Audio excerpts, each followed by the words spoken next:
Welcome back to the series, and today it's time to advance a little bit because I feel like I haven't been summarizing much recently and the videos have been a bit longer than I'd like them to be.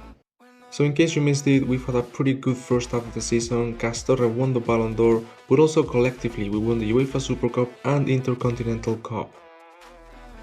We did lose the Supercopa de España against Barcelona and saw a pretty slow start to La Liga, but currently we're on good form and on top of the table. And most importantly, we also saw a near perfect Champions League group stage performance, winning all of our games, which very few teams in history have ever achieved, and conceding just one goal in the process.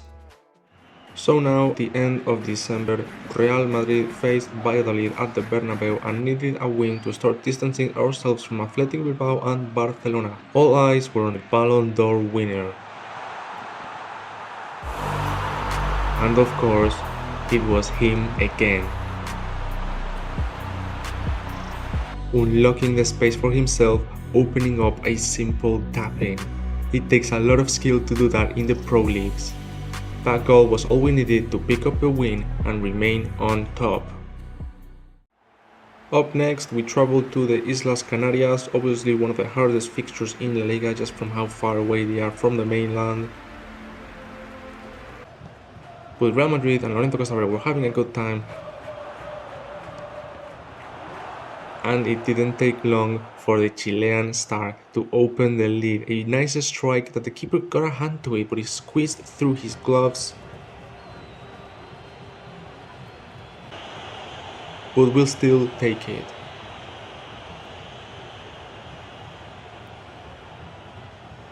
In the second half, Lorenzo was running riot on the right hand side and linked up with Mbappe for the second goal. Once again, the fire duo from the Frenchman and Chilean star.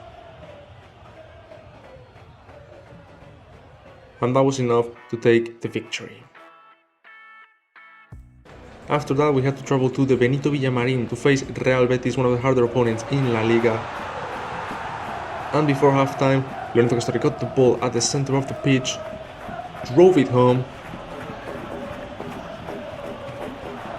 and slotted it into the bottom corner. Brilliant run from Castorre, and he found the back of the net perfectly to open the score. Another goal for himself. And in the second half, a nice back heel from Hendrik. And once again, squeezing through the gloves of the keeper to get his praise. 2-0. 2 goals from Castorre.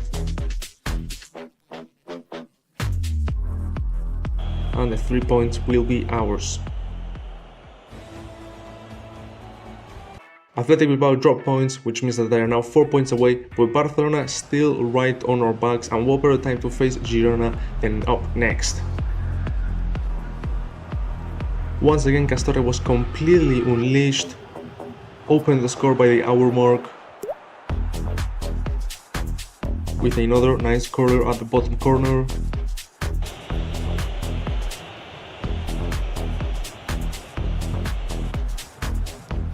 And right after that, he was released by Mbappe, and with so much space, he was never going to miss that. Another brace, back-to-back braces in La Liga. And with that, we pick up another important win. Athletic Bilbao again dropping points and distancing themselves from us, but Barcelona still winning. So time to take a little break from La Liga because the Copa del Rey last 16 is here and we are facing Celta de Vigo, who are currently bottom of La Liga with only 2 wins thus far this season. But that doesn't mean that it's going to be an easy fixture. Balaídos is always a very hard stadium for Real Madrid, but for Lorenzo Castorre right now, that was not the case.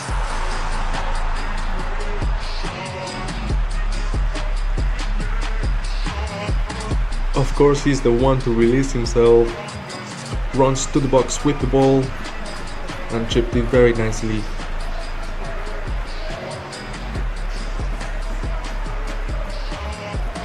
Castorre was finding his best form yet in a Real Madrid shirt, and he came right after winning the Ballon d'Or. There was no stopping this man. He was filled with confidence, every fiber of him. In the second half, Mbappe's header was blocked by the keeper, but Castorre was there to take advantage of the rebound. A shark always looking for the bait. and it was right in front of him to make it 2-0. Towards the very end of the game, we got a third goal, courtesy of David Jimenez, and with that we finished up the last 16 round 3-0 victory at Balaidos. Yes, felt that we were bottom of the league, but that doesn't mean that this was an easy game, and with this we confirm our spot in the quarterfinals of the Copa del Rey. But now finally it's time to return to the Bernabeu. We haven't played here since the Valladolid match, it's been quite a while playing away from home, but now we face Valencia, a must-win game. Barcelona are right behind us, we can't afford to be the ones to drop points. Vinicius opened the score for us, but Valencia fought back and immediately tied the result. It was 1-1 at half time, and we needed to step up because Valencia were completely dominating us away from home. But in the second half, Castorre found Hendrik. The Brazilian gave it back to Castorre, and he slotted it into the back of the net to retake the lead for Real Madrid in this important match. Valencia tried their best and got really close, they were better than us, but we took home the points with Castorre scoring the winning goal, and that is our 8th victory in a row in La Liga. 8 wins in a row in La Liga. There is no stopping us, but lo and behold, Barcelona also won again, so we just have to continue winning. There's no stopping now, we have to continue. Win number 9 would come at the Estadio de la Cerámica. Villarreal beat us at the Bernabeu, but we got our revenge at their stadium. But even despite getting the 3 points today, we are still not distancing ourselves from Barcelona, because just like us, they cannot stop winning. It's a battle of the 2 best teams in La Liga and in the world, and it's probably the best title race we've seen in quite a while. So, to summarize, Barcelona and Real Madrid have been unstoppable in La Liga since the end of the year. They are on 10 wins in a row, we are on 9, they are only 2 points behind us, and it's really just a matter of who's gonna burst first. You don't want to be the first one to burst, because that's just gonna be a sign of weakness, and it's gonna give strength to the opponent. So we just have to keep winning, and we have to hope that they lose points. It's super important when we are not the ones to drop points first. Against Espanyol, we had quite a rocky opponent ahead of us,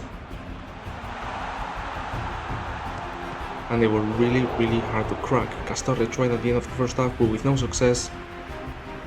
But sadly, all great runs come to an end, because in the 89th minute, Espanyol struck at the Bernabeu, and we went in behind with barely any time to change the result. They ended up taking the 3 points from us, and I was really certain that Barcelona won their game and that we had lost our 1 spot in La Liga. But lo and behold, Barcelona dropped points as well. They also lost to Atletico de Madrid, and there's just no separating us. If we win, they win. If we lose, they lose. We are stuck forever on this loop as twins. So despite our loss and bursting against Espanyol, we are still number 1 and still on a 2-point advantage ahead of them. Now I don't want to end this video on a loss, so I will show you what happened in the next match against Cadiz, because it was insane.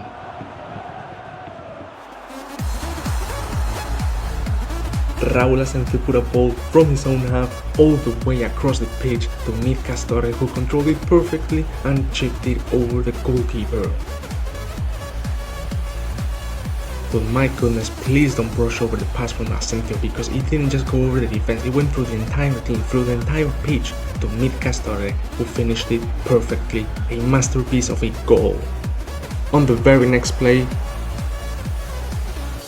Castorre assisted Vinicius for a second goal, and with that we got back to winning ways.